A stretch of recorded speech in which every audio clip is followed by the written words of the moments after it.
Welcome to today's deep dive. I am so glad you were here with us because, well, we are tackling something massive today. We really are. It is a topic that pretty much everyone has to deal with at some point. Exactly. We are looking at this incredibly fascinating set of excerpts from a discussion by a therapist named Amma. It's called The Inner Horizon, The Liberating Power of Forgiveness. And our mission today is to completely reframe how you think about forgiveness. Right, to totally dismantle the usual way we approach it. Yes, because you are told from a very young age to, forgive and forget. It is just baked right into our cultural moral code. It really is. It's everywhere. But if you actually look at the mechanics of human biology, forgetting a wrong is, it's basically physiological failure. Oh, absolutely. Our brains are literally not wired to do that. Right. We evolved to remember the face of the person who stole our food or betrayed the tribe because that memory is what kept us alive. Exactly. It's a survival mechanism. So when society tells you to forgive someone who deeply hurt you, it often feels like a betrayal of your own survival instincts.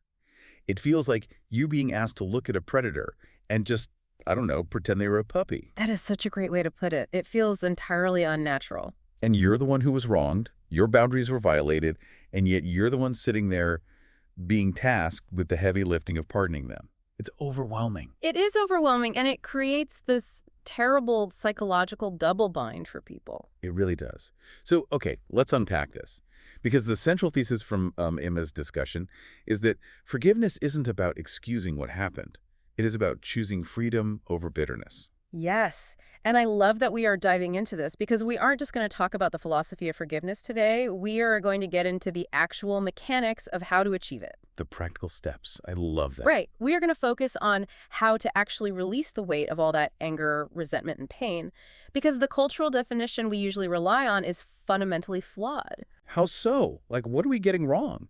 Well, we operate on this transactional model of justice. If someone breaks a window, they pay for the window. Right. The ledger balances. Exactly. But when you apply that transactional framework to emotional pain, the math never works. You just cannot unbreak trust. Yeah, you cannot unspeak a cruel word. Once it's out there, it's out there. Exactly. So the core mission of Amma's text is to completely dismantle that transactional model. We have to separate the concept of forgiveness from the concept of a pardon. Okay, so it's not a favor you're doing for the person who harmed you? Not at all. It is a unilateral mechanism for reclaiming your own cognitive and emotional bandwidth. I want to get right into that dismantling because the baseline assumption most people have, and I certainly carried this for a long time, is that if you forgive someone, you are essentially rubber stamping their behavior. Yes, the water under the bridge mentality. Exactly. You are saying what you did is okay. And if that is the premise, it makes complete sense why people hold on to resentment with a white-knuckle grip. Of course. To let go feels like an admission that the harm didn't matter.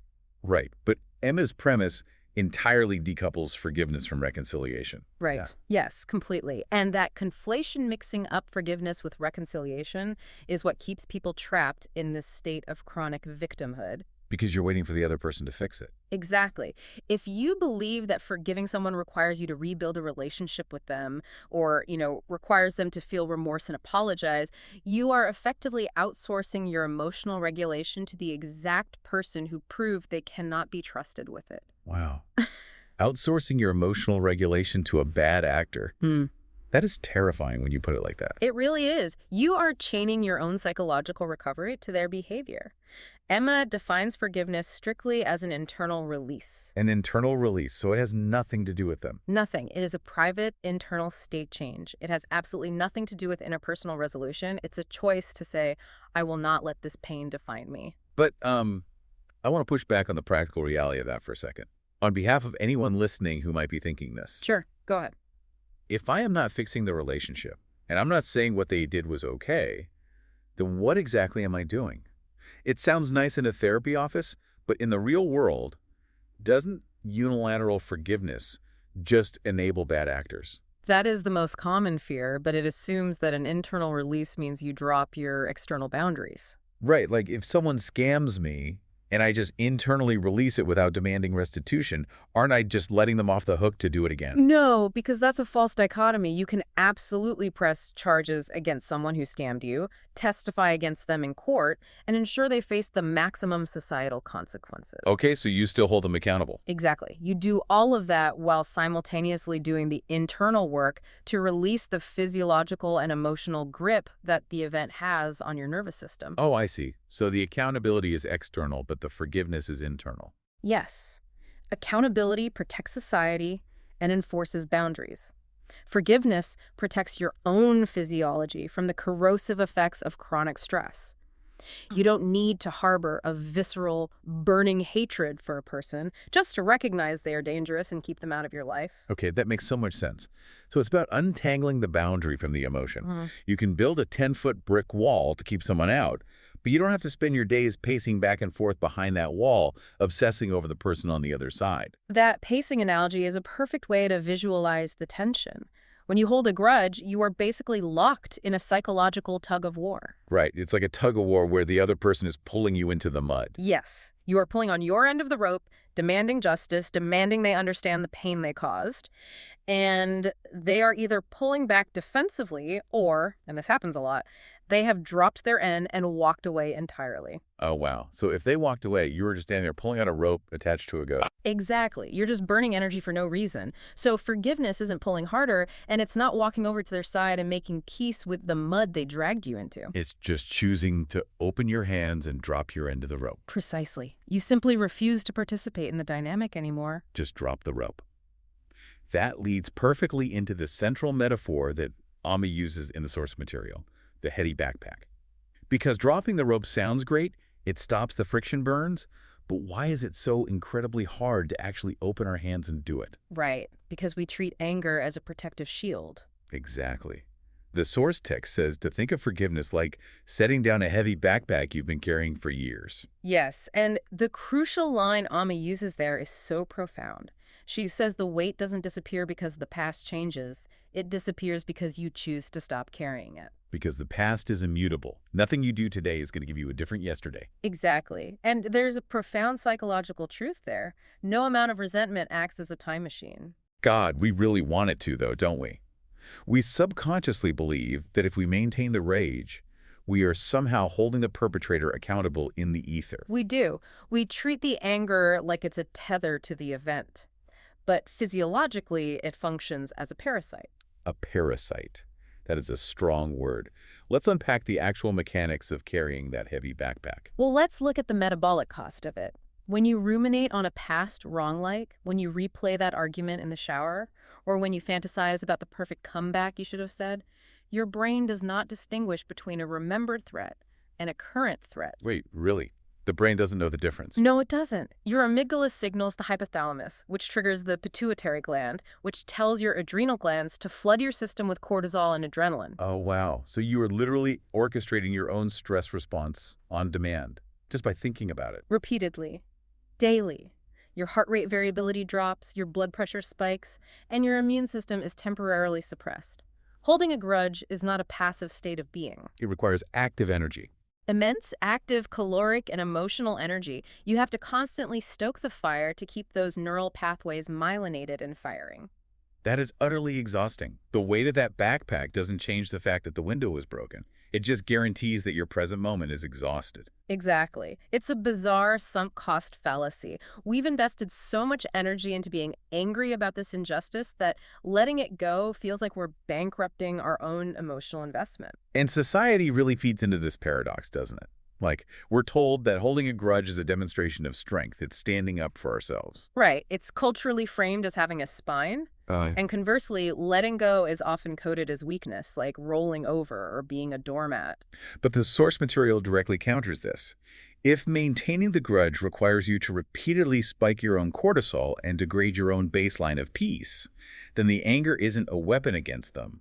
It is an autoimmune response attacking yourself. Which is exactly why Amma argues that forgiveness is not weakness. It requires profound courage and strength. Because it's easier to just stay angry. Yes. It is much easier to let the autonomic nervous system run on the familiar loop of outrage. It is deeply uncomfortable to step into the void of the unknown and to ask yourself who you are without this narrative of injury. Yeah, theories and metaphors about backpacks are great, but I want to talk about how this actually looks in practice for a real person.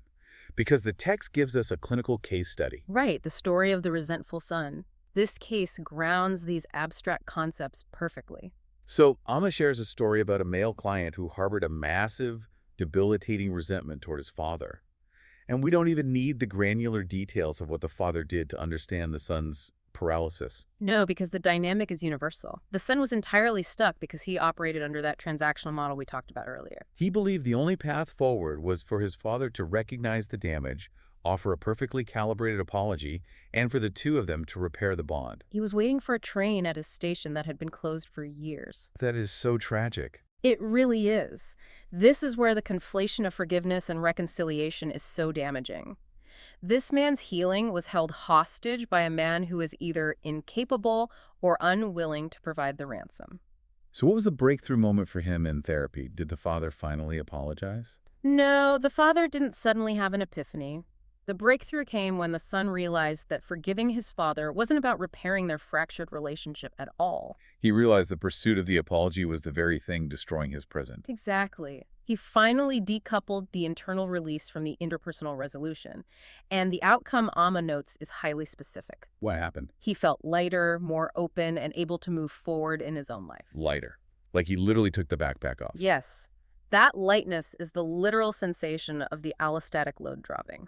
When you stop flooding your system with the stress hormones associated with that specific relationship, your nervous system finally regulates. The tension leaves the musculature. Yes, and the mental bandwidth that was previously occupied by the background processing of that resentment is suddenly freed up. That brings up a phrase from Amma that I really want to emphasize. She says, forgiveness is a gift we give ourselves. It really is an act of reclaiming stolen property. Think about the concept of mental real estate.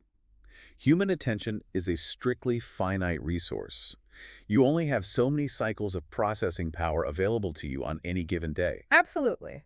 So I want to ask you, the listener, to think about your own life. How much of your mental real estate are you renting out for free to someone who hurt you, just because you thought forgiveness required a conversation you didn't want to have? You are subsidizing their continued presence in your life with your own attention. It's the ultimate opportunity cost. The energy spent maintaining the architecture of the grudge is energy that cannot be spent on creative problem solving or being present with your family or just, being happy. Right, building a life that outpaces the trauma. Okay, so we've established that forgiveness is an internal, unilateral process. It benefits the self. But recognizing the logic of this and actually executing it are two very different things. Very true. It's one thing to say, I am evicting you from my mental real estate, and another to actually get the locks changed. Yes. Here's where it gets really interesting, because Amma doesn't just offer the philosophy. The text provides a highly specific three-step forgiveness practice. A very structured, sequence-dependent practice meant to be tried by the listener. Let's walk through these concrete steps. Yeah. Step one is write down the hurt. And the source emphasizes being brutally honest about what happened and how it made you feel without filtering for politeness. This is critical because the transition from rumination to actual processing requires engaging different parts of the brain. Why writing specifically, though? Why not just think about it really hard or vent to a friend? Because when resentment lives purely as an internal monologue, it's just echo chambers. It stays largely in the default mode network and the emotional centers, presenting as this amorphous, overwhelming cloud of negative feeling. You can't grasp it, so you can't put it down. Exactly. But writing forces the abstract emotional experience through the language centers of the brain, specifically Broca's area and Wernicke's area. Okay, so it biologically shifts how you handle the memory. It does. It forces you to take a nebulous feeling of, I am universally wronged, and translate it into a linear sequence of words with a subject, a verb, and an object. You are externalizing the pain. Giving the pain boundaries. Yes, you are taking it out of the recursive loop of the amygdala and placing it onto a physical medium outside of your own body. By naming the pain on paper, you are actually dampening the brain's alarm system. It's like taking inventory of the heavy backpack. Yeah. You can't truly throw away the backpack until you unzip it, look inside, and acknowledge exactly what rocks you've been lugging around. That's a perfect analogy. And that brings us to step 2, acknowledge the impact. Right. The source requires naming the specific emotions. Anger, sadness, disappointment, humiliation. It's not enough to just say they were mean. No. This step demands emotional granularity, because anger is almost always a secondary emotion. What do you mean by secondary emotion? It is a highly energized protective state that acts as a bodyguard for more vulnerable primary emotions. It is much easier for the ego to feel furious than to feel profoundly sad, inadequate, or rejected. Oh, wow. So the anger is just the bodyguard. Exactly. If you only write down, "I am angry that you betrayed me," you haven't actually addressed the root wound. You are just acknowledging the bodyguard. So by forcing yourself to sift through the impact and name the sadness, the loss of trust, the grief, you bypass the anger. Yes, you bypass the anger and process the actual injury. Okay, but I have a major point of contention here, and I think a lot of people listening might feel this too. Let's hear it. If someone is dealing with severe, complex trauma, let's say years of systemic abuse, is a simple writing exercise really going to sever that tie? It feels a bit reductive to suggest that writing things down on a piece of paper is going to cure PTSD or wipe away decades of deep psychological harm. That is a crucial distinction to make, and you're right to ask it.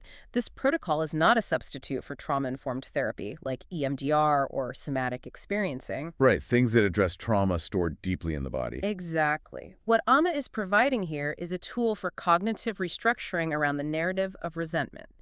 It is designed to interrupt the conscious rumination cycle. So it's not a magic cure-all.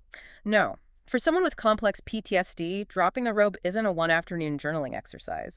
It is a long, multi-layered therapeutic process.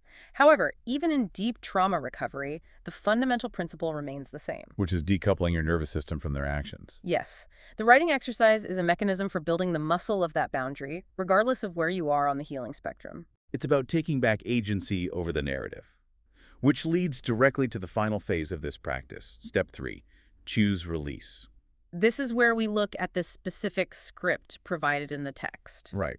Once the hurt is externalized and the primary emotions are named, you write this specific statement. I choose to let this go, not because it was okay, but because I deserve peace. That phrasing is brilliant. It really is. I want to dissect the phrasing of this because it feels engineered to bypass the ego's defenses. It absolutely is. It neutralizes the two biggest psychological barriers to forgiveness. Let's look at the first half. Not because it was okay. That part is so validating. It is the ultimate validation of the self. It honors the reality of the transgression. It explicitly prevents the mind from whispering, if you let this go, you are saying the abuse was acceptable. Right. It draws a firm line in the sand. The action was wrong, the boundary was violated, and that will remain a historical fact. It permanently revokes the pardon. I love that. You are clearing their record. You are just refusing to be their warden anymore. Exactly. And then the second half of the sentence. Because I deserve peace. That pivots the entire justification away from the perpetrator. Yes. The reason for the release has absolute zero connection to whether the other person is sorry, whether they have suffered enough, or whether they have changed. It completely removes them from the equation. It centers your own well-being. You are making a unilateral decision based entirely on the value of your own nervous system. It frames letting go not as an act of surrender to them, but as an act of radical self-loyalty. Beautifully said. But let's be realistic. Doing this once doesn't magically alter history or rewrite your neural pathways, right? Like if you've been angry for 5 years, writing the sentence on a Tuesday isn't going to stop the memory from popping up on Wednesday. No, of course not. Expecting a prominent instant fix is a setup for failure. Neuroplasticity, which is the brain's ability to rewire itself, requires repetition. So you will inevitably pick the backpack up again. Absolutely. A smell, a song, or a passing comment will trigger the memory, and you will feel that familiar flush of adrenaline. You'll feel the desire to re-engage with the anger. So what do you do then? Do the 3 steps again. Yes.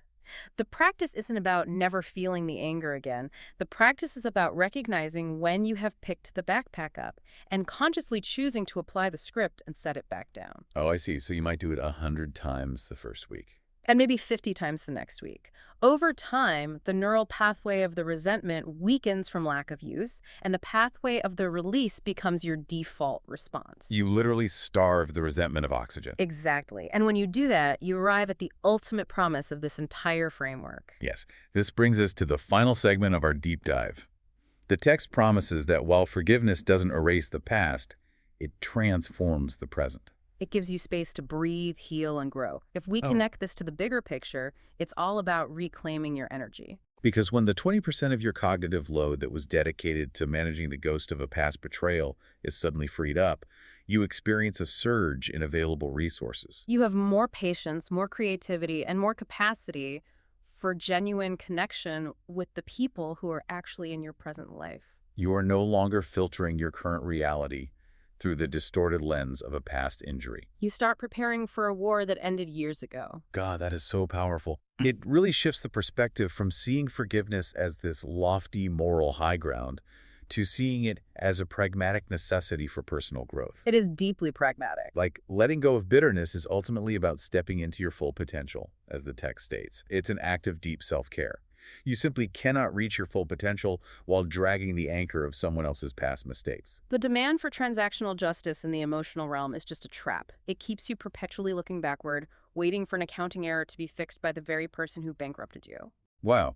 So true liberation comes from accepting that the debt will never be paid, writing it off as a loss, and investing your remaining capital in the future. Yes. It's completely about you, not them. You don't have to force reconciliation. You just have to free yourself. We have completely inverted the paradigm today. We really have. We started by dismantling that toxic cultural lie that forgiveness means excusing bad behavior or pardoning people who harmed us.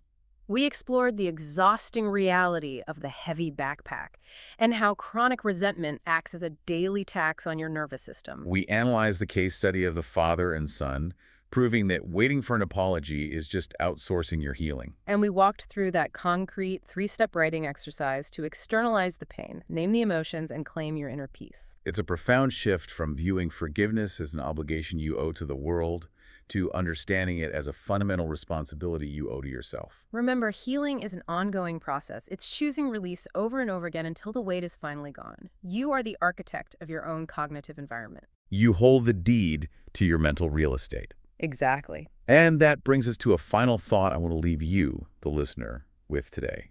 We have spent this entire time analyzing the exhausting mechanics of carrying that heavy backpack and the immense daily energy it takes to keep the fires of resentment burning. So much energy. So ponder this on your own. If you successfully take the therapist's advice, if you put down that heavy backpack of resentment you've carried for years and reclaim all that lost energy, what beautiful, positive thing will you finally have the strength to pick up and carry instead?